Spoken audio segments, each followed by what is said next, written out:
Have you ever noticed that when some people walk into a room, the atmosphere shifts instantly?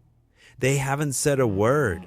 They haven't even made eye contact. Yet everyone knows unconsciously that they carry a different level of influence. Most people think status is a title granted by others. But in the world of high-level psychology, status is something you establish through the way you occupy space. It is the unspoken architecture of your presence.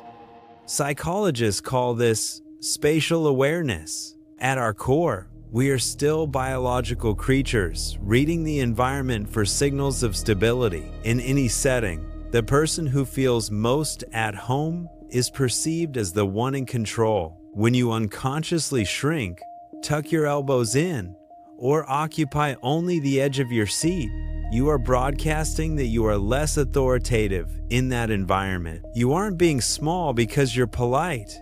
You're being perceived as less visible. If your physical footprint is hesitant, your ideas will often be treated with the same hesitation. Here is a truth that most professional environments don't talk about.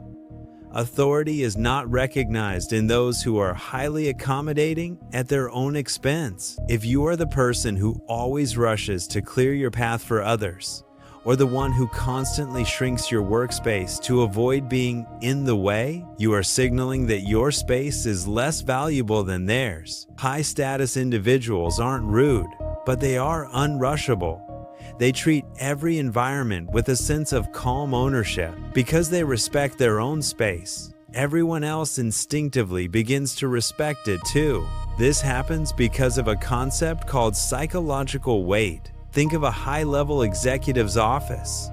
It's designed to create a moat, a distance that you must travel to reach them. This space isn't just for luxury. It's a filter. It signals that their time and their presence have a higher cost. Even without a corner office, you can use this. Watch how you occupy a meeting table, while others keep their belongings tightly packed as if they're afraid to intrude. A person of influence spreads their reach. They place their notebook or their phone with deliberate intention. They don't rush their movements. By claiming your territory with calm, slow gestures, you anchor yourself in the room's hierarchy. If this feels uncomfortable to hear, that's normal. It means you are becoming aware of deep psychological patterns that were never taught in school. You are realizing that being nice has often been a mask for being invisible. To shift your presence tomorrow, start with the steady pace technique.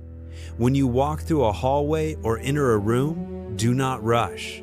Maintain a steady, rhythmic pace. If the path becomes crowded, do not immediately flinch or shrink your shoulders. Simply maintain your path with a neutral, forward-looking gaze. When you sit, occupy the chair fully. Let your back rest against the frame. Keep your elbows slightly away from your torso, opening your posture. When you stop reacting to every minor movement around you, the environment begins to settle around you. That is the moment you have established true authority. Status isn't a badge you wear. It's the space you dare to occupy with composure. Once you master the architecture of your presence, you'll realize that the room was never too small. You were just waiting for permission to stand tall. But even with perfect silence, a composed face, and a powerful presence, there is one final signal that can either bridge the gap or destroy your authority in a single second.